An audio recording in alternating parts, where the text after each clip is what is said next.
Her husband died by suicide. She's here to tell the story and then her long road of recovery, her journey to find joy in her life, and how that provides a passion for her mission today. Welcome to the Law Enforcement Today radio show. I'm your host. My name's John J. Wiley. In addition to being a radio broadcaster, I'm a retired police sergeant. For the latest news articles and much more, check out our website, letradioshow.com. In the Law Enforcement Today show, we'll be joined by special guests. We'll be talking about their experiences and issues affecting law enforcement officers, first responders, their families, their community, and victims of horrendous crimes. Be sure to like us on Facebook. Our page is Law Enforcement Today Radio Show. Check out the daily articles on our website, letradioshow.com. And while you're there, download our free app. We're all over social media. Be sure to like and follow our Facebook page, Law Enforcement Today Radio Show. We're on Twitter. Follow us at LET Radio Show Podcast. And on Instagram, look for LET Radio Show Podcast. Of course, don't forget our website, letradioshow.com. Contact us from Colorado. We have Alexandra Wyman on the phone. Alexandra's husband died by suicide. We're going to talk about that. And that provides her passion for what she does today. Her website is forwardtojoy.com, and she also wrote the book, The Suicide Club. You can find it on her website, forwardtojoy.com. Alexandra, thanks so much for being a guest on the Law Enforcement Today show. Very much appreciated. Oh, thank you so much for having me. I'm so honored to speak with you today. This is a difficult, tough subject to talk about. So there's no way to sugarcoat it. There's no way to make it sound pretty, make it sound nice. So it's really your story. That's what we're talking about. Yes, it is. And it's one that you didn't sign up for, you didn't volunteer for, and I'm sure you didn't see coming. Your husband's name, what was his name? Sean. And he died by suicide. How long ago was that? 2.5 years. Just about exactly 2.5 years. Are you able to talk about the incident, how you found out? Yeah, I don't mind sharing about that at all. He actually went missing for about 6 hours, and we had an argument the morning of. He had been with some friends the night before. Our child was just over a year old, and we were trying to figure out life, and COVID was going on, lots of stressors at that point in time. And he went into the mountains of Colorado, and very quickly I knew what was happening. I can't even explain how or why. There were no signs prior, I will say that. There wasn't anything to indicate that he was contemplating harming himself or taking his own life. And the morning I received a text message from him, and I said, I think this was a goodbye text. And that just started the ball rolling with trying to find him. So it took about 6 hours. I had deputies in 2 different counties trying to help me, family, friends trying to reach out to him.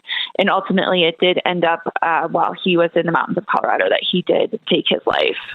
So I had a sense that something had happened, but I wasn't informed officially by local deputies until about 4 hours after he actually passed. And I'm sure the argument, a lot of people would love to pass judgment. Look, I've been married a long time. My wife, I call her the boss, and I argue from time to time. What I do is I just get quiet because I don't want to argue with her. But disputes come with the territory. It's part of being in an intimate relationship. It's unavoidable. Absolutely. And I was judged and criticized for our marriage. There were quite a few people who did come out the gate with some blame, anger, and judgment towards me that I must have done something to push him over the edge. And it took a long time for me to work on that healing process to say that, yes, there were stressors in our marriage, but I alone was not the reason that he ended up dying that day. I love people. I really do. But I also find them very annoying. And the ones I tell people, Alexandra, be careful you don't break your neck jumping to conclusions. And people love to jump to conclusions, especially when it comes to death by suicide. And really, there's no polite way to talk about this topic because it's one that none of us knows how to handle, and myself included. Absolutely. And I love actually that you say the breaking your neck, jumping to conclusions, because that was a lot of what I had to work through in the about 6 to 8 months after he died, and having to start the healing process of peeling apart layers. You're right. With suicide, we don't get the answers to the questions we have. It's stifling. We don't have the opportunity to say what we want to at the end. We don't get to hear from that person. Really, I mean, he did leave a note. He did leave a note publicly, but it definitely leaves you jarred, going, wait a second, not only how did this happen, what am I engaging in now? I'm a single mom. How am I going to do this? This wasn't part of the deal. And then on the other side, it's going, and you get no answers to any of those questions you have.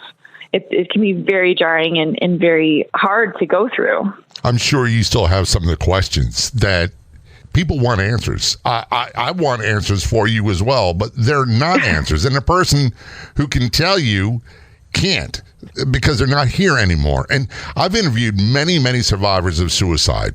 Most of them were spouses of law enforcement officers. And that is something I understand a little bit about. However, every time I have a conversation with them, I tell them, look, years of police work and all the training in the world trained me for how to investigate homicides, suicides, all these other things. So we always treated suicides as a homicide until proven otherwise, because you can't go back and replicate the process and the so-called crime scene. But what no one ever trained me for, or if they did, it's always inadequate, is how to talk about it with the survivors. And there's really no rule book that I know of. I love that you are able to acknowledge that, because that's a big thing that's come out with a suicide-specific support group that I'm in, where all of us have lost a loved one to suicide, and the inconsistency of how we have all been treated or the resources that were available. It's shocking, and I feel like it is an area of growth that we can do better in. But you're right. How do you handle that, especially if the training is, we need to investigate this to see if there was some foul play in there. Was there something else going on? And in my situation, I feel fortunate that my husband did not die at home, so there weren't those types of questions. The deputies already knew that we were looking for someone who was thinking of harming himself. But it's really hard to figure out how do you talk about it when it is so different. There's no rubric, there's no algorithm for how you can approach it. It's so different that it's how can you train people to be able to talk about it other than to say, this was a really awful thing that you went through. And I feel blessed that one of the deputies who had to inform me, I say they got the short straw in having to inform That's the worst job in police work after directing traffic. Death notifications is horrible. Horrible. And they, I wasn't even at home, so they went to my home, and I had a family member there, so they had to inform the family member first. Like, he already knew what was happening, and then they were redirected to where I was. But one of the deputies, her husband had died by suicide just 8 months prior, and she just looked at me straight face and said, "You're not going to believe me this day, but I just want you to know that you can get through this." And that has stuck with me ever since. And I'm grateful for that. But you're right. It's the worst thing to do, to have to tell someone, hey, by the way, your husband just died. Yeah. And to be totally honest with you, I remember being a 22-year-old policeman and, getting a call to call dispatcher, and they say, you need to go to this address, find the parents of Mr. Brown, we'll use that name as example, and then tell them that he died in a car accident in another state. And it's like 3 o'clock in the morning, and you're like knocking on a door. And Alexandra, I thought I knew what was going on, but at 22, I had no idea. And to this day, I still don't know how to say that. So we were taught, listen, you just had to be as matter of fact as possible and just let them know. There's the things we see on TV, the sugarcoating it, all those sorts of things don't apply. We're talking with Alexandra Wyman, whose husband died by suicide, which provides much of the motivation for what she does today. We'll talk more about that when we return to the Law Enforcement Today Show. Don't go anywhere. We'll be right back.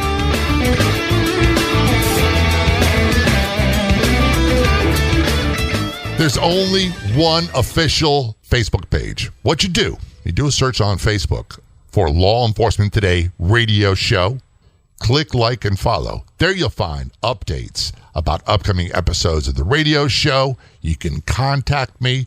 We also find unique, one-of-a-kind editorials and news articles. That is our Facebook page, Law Enforcement Today Radio Show. Be sure to click like and follow. We'll see you there. And if you're on the Clubhouse drop-in audio chat app, be sure to look for me and follow me. My name's John, the letter J, Wiley, W-I-L-E-Y. You can also search for @ LET Radio Show. That's John J. Wiley, W-I-L-E-Y, @ LET Radio Show on the Clubhouse drop-in audio chat app.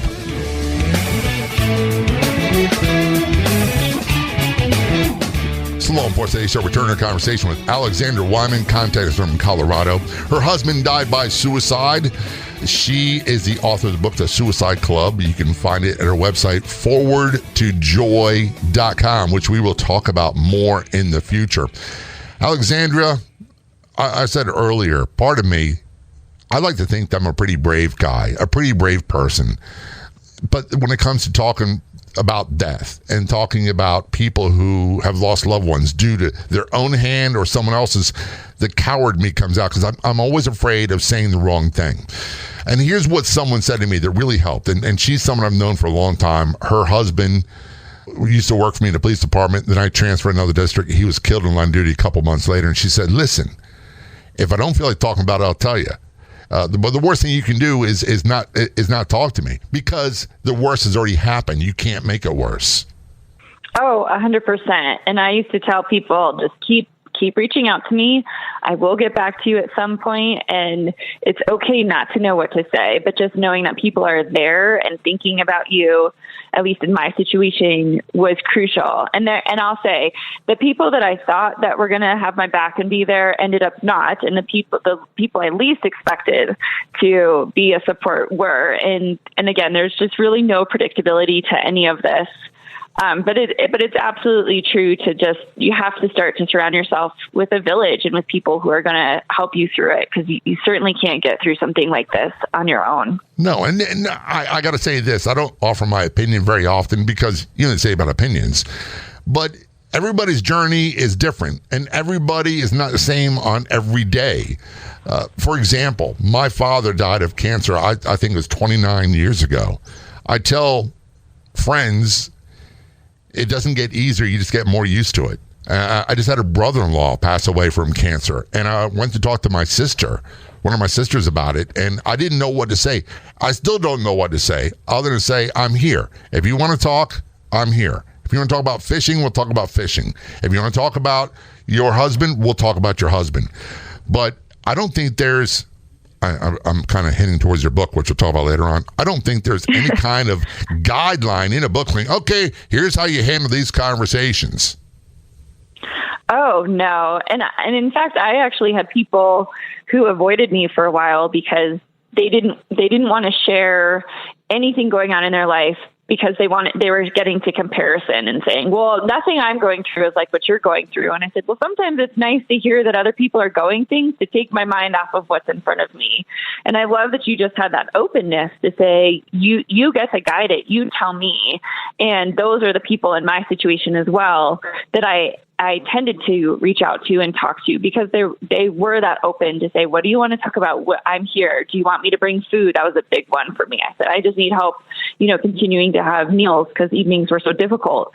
But having that openness and being able to separate yourself from the situation, I think so often we like to create space between us and something so tragic, and to say, oh, that'll never happen to me, or, oh, I'm in a different situation, or my mental health is okay, or I don't have those signs, or I'd see them, any way to try and make that separation. And in my opinion and in my experience, there are no signs. Life is going to hand you some stuff. It's about how you approach it that I think is going to be the most predictable part of it. Well, when you said life's going to hand you some stuff, you obviously got handed something you never signed up for. You sound like a very young person. You don't sound old. How old were you when this happened? I was 38. That's very young. And 38, yes. We're not supposed to have to deal with this. Yes, I agree. I mean, it was one of those things. I had bought into this idea of what that perfect life is supposed to look like. You go to college, you meet someone, you get your house, you get your picket fence, your dog, your children. Obviously, I started a little bit later. I met Sean when I was 35. But we had that. We had that great looking life. And that doesn't mean that on the inside it wasn't great. Obviously, he had some trauma that was impacting him and his ability to really engage in healthy coping skills.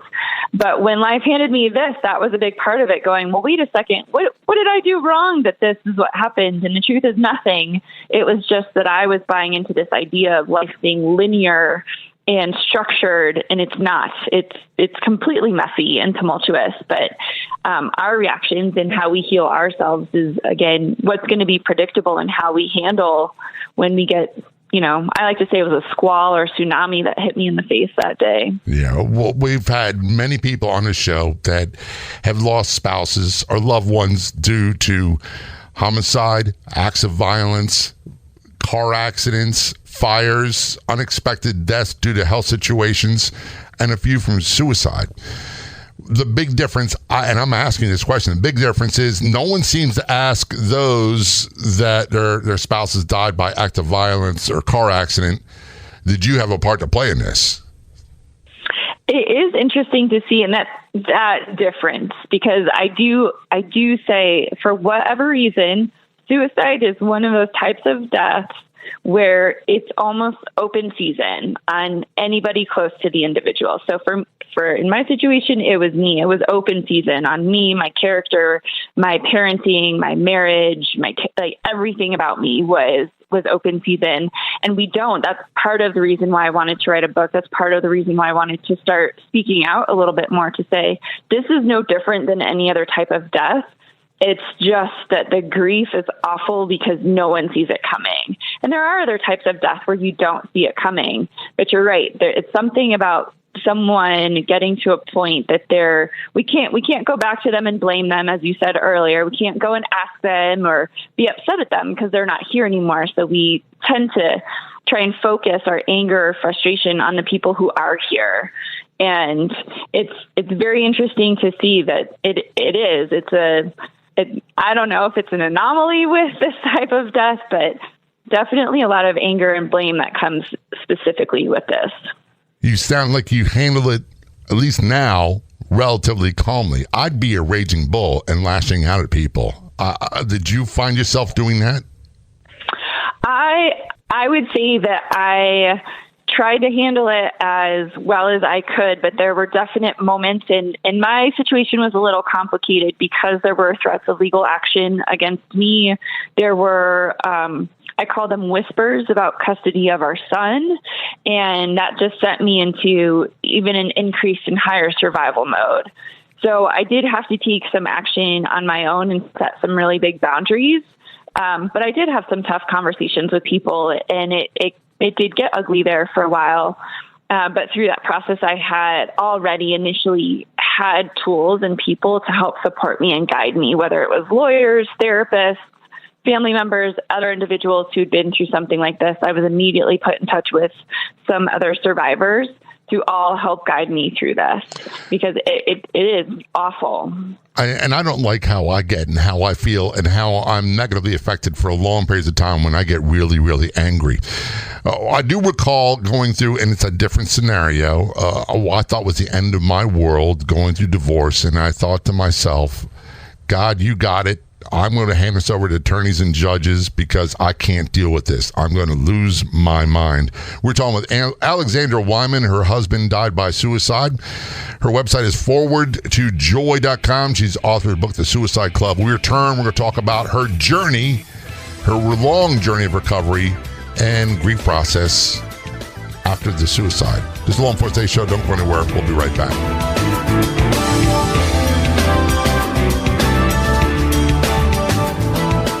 I am Meg Marie O'Rourke from Harmony with Food. Do you ever wonder what foods you should or should not be consuming based on your own unique needs? At Harmony with Food, we are now able to determine exactly what foods we should or should not be consuming through advanced testing Test, Don't Guess is the motto at Harmony with Foods BioUnique Boutique program. It has never been easier than now to determine what food, drinks, and supplements you need for your individualized needs. Head over to harmonywithfood.com and click on the testing tab. Has this ever happened to you? You sign up for a free email newsletter, and within hours, you're receiving tons of spam.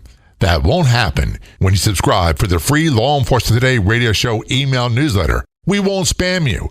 No more than 2 emails a week. I promise. All subscribers are automatically entered in all future contests. Sign up at letradioshow.com. Scroll down to the sign up area. That's letradioshow.com.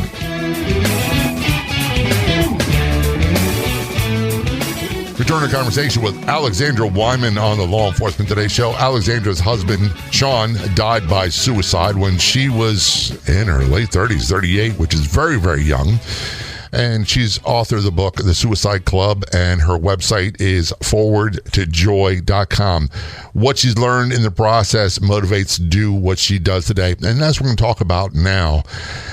I can't even begin to imagine the process of recovery and grief. I still am angry about certain things in my life that, I'll be honest with you, I don't know if I'll ever get over. I think you just learn to live with.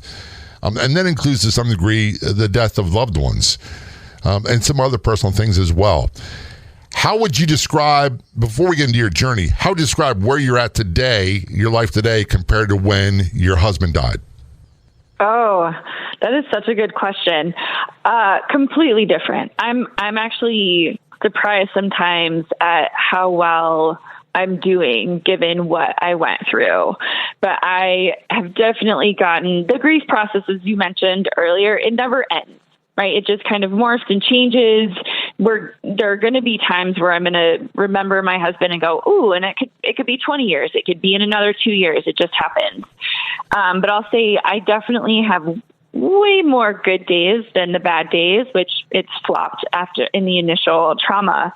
And I definitely am at a point where I feel like I can make plans and find more joy in my life. I get excited about the milestones my son is having rather than get bogged down in the depression of his dad missing out on it. So it's been a journey, but I've had to work really, really hard to get here and keep moving forward. I think the key word you said there is work. I don't know if anything comes magically by happenstance. And again, I've never gone through this, so I don't have a point of reference. What I have is reference of homicide victims. So it's taken a tremendous amount of work and a lot of help from a lot of people. How would you describe your journey to get from there to here? Yeah, I am a big fan of having tools in a toolbox, and those tools are going to change daily. You're not going to know what is going to work one day versus another day. And I also think a big part of it is pacing yourself. I tend to like to take a project and get through it. And this was a project I thought, all right, I got this. I'm going to get through this grief process. I'm going to get to the other side. I've got a kid I have to raise. And I found very quickly that is not how this works. And decided that you just have to ride the waves. It's a very big emotional journey. It can be, again, there's no predictability. I had moments where I thought I'd be laughing and all of a sudden I'm sobbing, having to take a break and go take a breather from whatever conversation I was having. So I immediately just tapped into whatever tools I could. So I've mentioned therapy, a support group. I started reading books. I was challenged in my spirituality, so I started reading books about spirituality. I started listening to more podcasts and shows to see what is happening to get a better idea for myself of what I felt aligned with what I think happens after death. And also then I just had to I found that my grief process was complicated also by any unhealed grief from my childhood or other instances in my adulthood. So I had to also simultaneously look back to say, what limiting beliefs did I have that were continuing to perpetuate my responses as an adult in the immediacy after Sean's death. One of the analogies I love that someone taught me a long time ago, I'd love to take credit for it, but I can't, is that life and issues are like a box of tissues. So when you have one issue that pops up, you pull it out, you deal with it. There's another one right behind it magically. And I can't think of a bigger tissue than the death of a loved one, especially by suicide, to bring out all the bad stuff. Oh, completely. And there's no real sense of space or rest, I would say, because the way our system is set up, you have business you have to take care of. So you're looking at an estate, you have to make funeral arrangements. You can't even wrap your head around the fact that someone just died in a very traumatic way before you're having to make decisions. And I know people say, don't make a decision until a year is over. And I'm going, you have to make decisions day zero.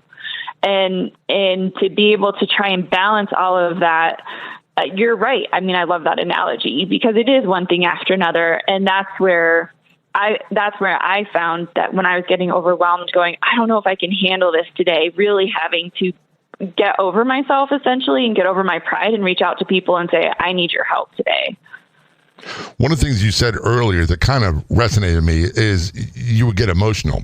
And this may seem like a long, rambling question. I get emotional watching like these romantic comedy movies. There's certain things I'm like, my wife laughs at me because we're watching commercials. She goes, are you crying? No.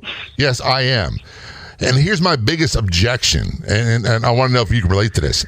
I hate that Hollywood portrays that there's a happy ending all the time. Because in real life, there isn't many times.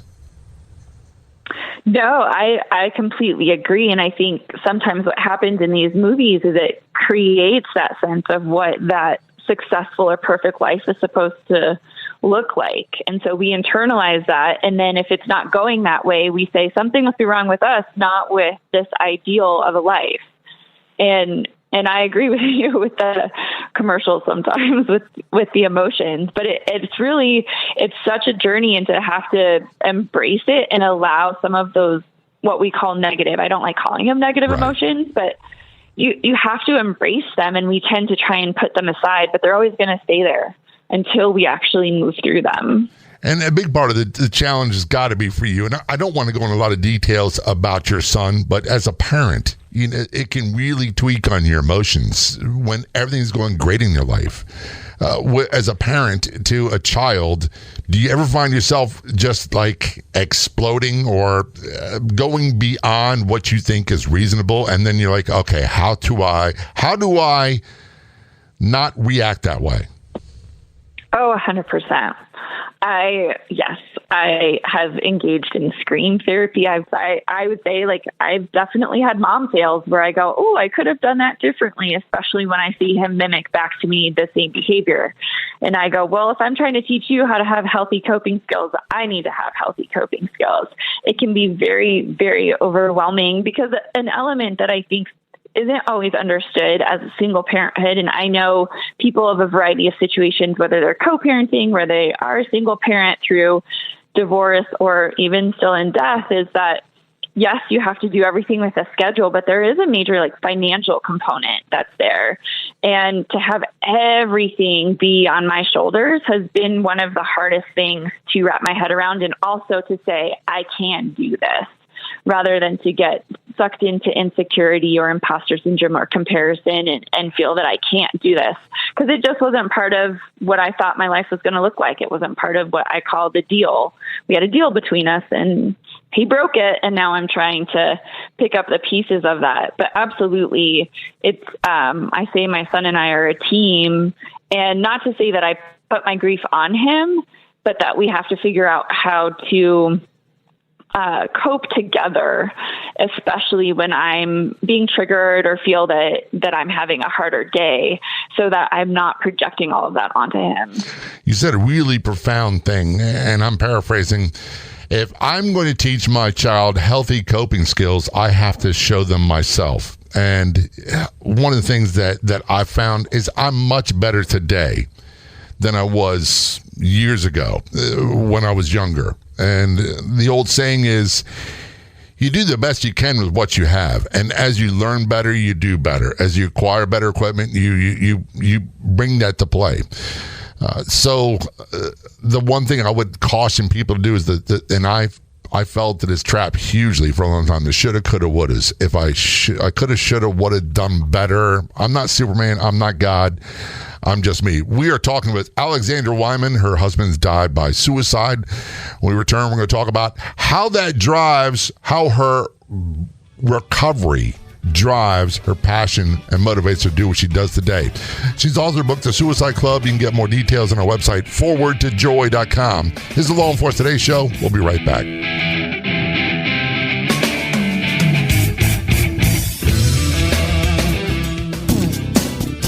One of the most frequent questions we see is, where can I find great podcasts? Do you have any suggestions? Yes, we do. So we decided to start our own podcast network on Law Enforcement Today. That's right. You can find top podcasts about law enforcement on our website and our free app. Go to letradioshow.com, click the Be Heard tab, and there you'll find the LET Podcast Network. We'll be adding more podcasts from first responders and more. Again, to find the Law Enforcement Today Podcast Network, go to letradioshow.com and click on the Be Heard in our menu, or download our free app today at letradioshow.com.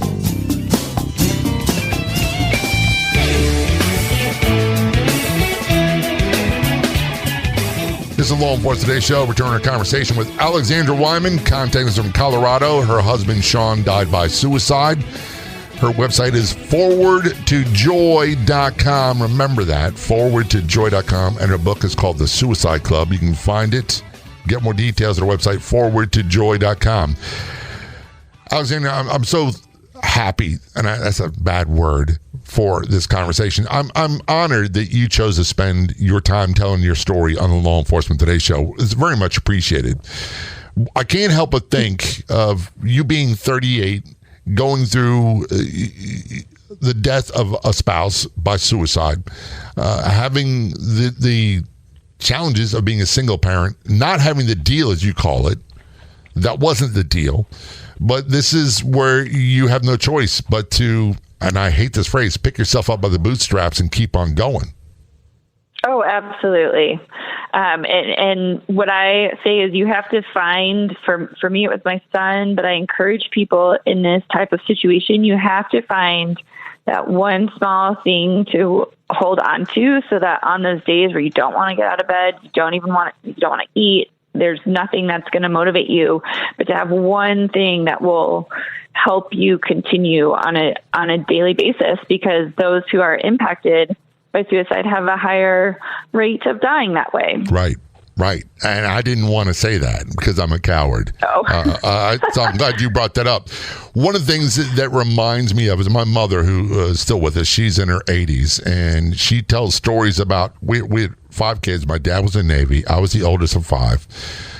And she would say, one of the stories is that I was about 11 months old, 12 months old, and her back went out, and she still had to care for my sister, Mary Helen, and she was crawling around because she couldn't walk, and my dad was out to sea. And she said, I didn't have any choice. I was a mother. If I didn't do this, who's going to do it? Oh, yes, exactly. It's amazing. I still, with one of my therapists, he still reminds me about self-care. And I sometimes I have to go, self-what? Yeah, no. I was getting ready to say that. What is that? And where do I buy it? Because I don't know where that is. Yeah, I'm trying, but you're right. When everything, because you end up being the sole person who has to provide and do all this. So it's still a journey for me to reach out to people and be able to ask for help. It's still a journey to go, oh, okay, I can use other people to help with these things, so it's not all on me. But it is hard. There are days where I just go, okay, wash, rinse, repeat. This is how life is right now. Sister, you're singing my song, and I didn't go through what you went through. I would much rather help someone else than ask someone for help. And a lot of my life is like the shampoo instructions: rinse, lather, repeat, until the answer becomes obvious. And to do what's put in front of me the best of my ability. And I can't see beyond that a lot of times. Have you gotten to the point where you see beyond that? I do. do. Yes, I have days that are, like I said earlier, I have much better days now where I can actually have some of that forward thought and do some planning. I used to be a very, very organized person. I could go hours and hours and hours in a day. I had such a good handle on everything. And that is not me now, which sometimes is really difficult because the loss isn't just mourning the person. You're mourning who you were. You're mourning what your life was going to be like. You even mourn what your life is like now. So having to accept who I am now. But I do, I get to plan trips with my son, which is really exciting. And then I get to think about, as I said, milestones that are coming, or even for myself, getting to a point where I can go, okay, I can go take a trip for myself as part of that self-care and leave him behind, and he will be okay. And I'm still a good mom. That mom guilt comes up a lot. But being able to have that balance and really say, it is okay for me to do this, is still part of the process, but one where I can get some of that forward thinking. So it sounds to me like you have more good days or more good moments than bad. Oh, 100%. Yes. And it took I want to say that I started to see a shift about a year and a half past where I finally noticed, oh, okay, I'm getting more momentum. I'm feeling better. I'm not, and I still have, absolutely, I still have grief bursts that come. I still have moments around the anniversary of his death. I'm open that Mother's Day and Father's Day are really hard for me.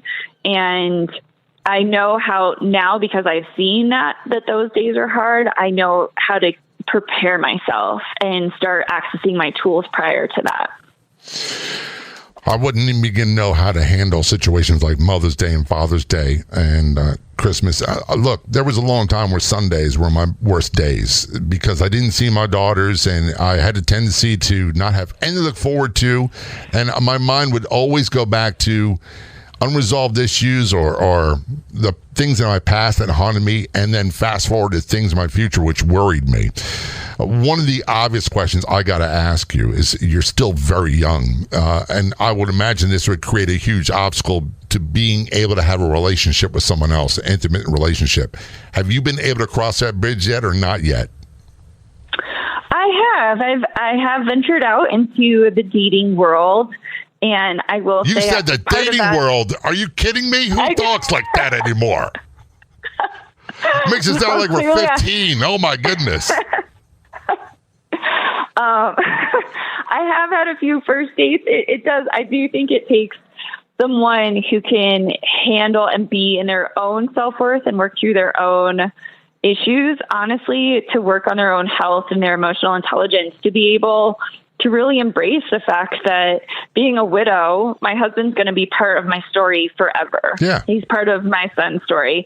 And it takes someone who's pretty strong to not be intimidated or threatened by that. And so that's kind of what I'm navigating now, is that I've been able to meet a few people and go out and try and I'll tell you, like, I'm in my 40s now, and I don't know what it is, but I'm like, dating in your 40s, it's not that easy. I was hoping that maybe people, we have enough life experience that maybe it would be different, but it's not. We could do a show about that. Totally. I was divorced. My first marriage, I never saw ending. I never wanted to. And when I met my wife, it was a stage in my life where I didn't want to get serious with anybody.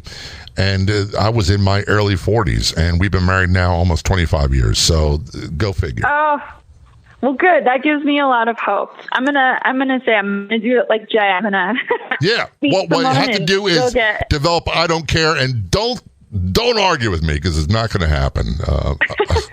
I got to fast forward to your website is forwardtojoy.com. You wrote the book, The Suicide Club. A lot of this is obviously, I believe that no one can help someone unlike like someone that's been there and gone through themselves. Has that been a big part of your motivation to do what you do? Yes. I found a big part of this book came from the fact that I was gifted some beautiful journals and books and prayer books, but nothing that literally said, this is the worst day of your life. You're going to get through it. And here are some ways to do it. And there are lots of beautiful grief groups, lots of support, but there's something different when you're able. And I say this for people who lose a loved one from cancer or in other circumstances. Find people who've had that same kind of loss, because there's just a level of understanding that you can't get from other people. And to be able to I'll say this, I used to be, I loved getting hugs.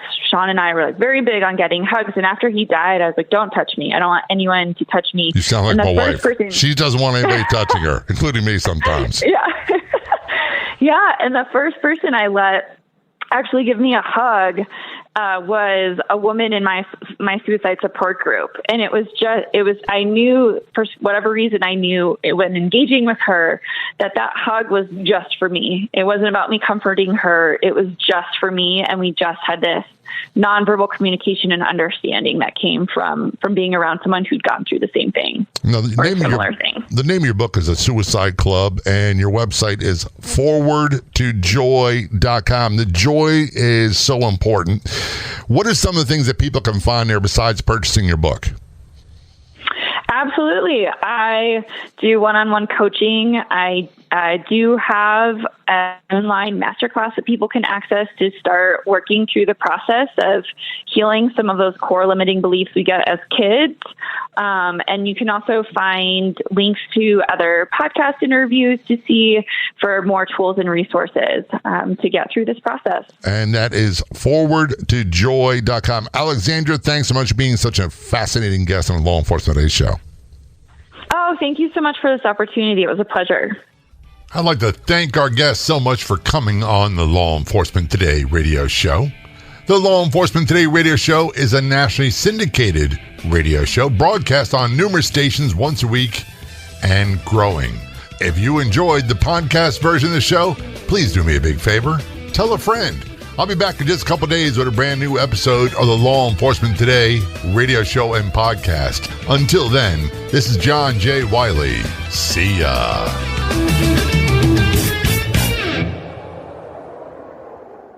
If your brain is at full capacity with to-dos, birthdays, dinner plans, meet Skylight Calendar. It syncs your entire family's schedule onto a sleek digital display, so you focus on important things, like where you left your coffee. Right now, Skylight is offering our listeners $30 off their 15-inch calendars by going to skylightcal.com/talk. Go to skylightcal.com/talk for $30 off your 15-inch calendar. That's skylightcal.com/talk.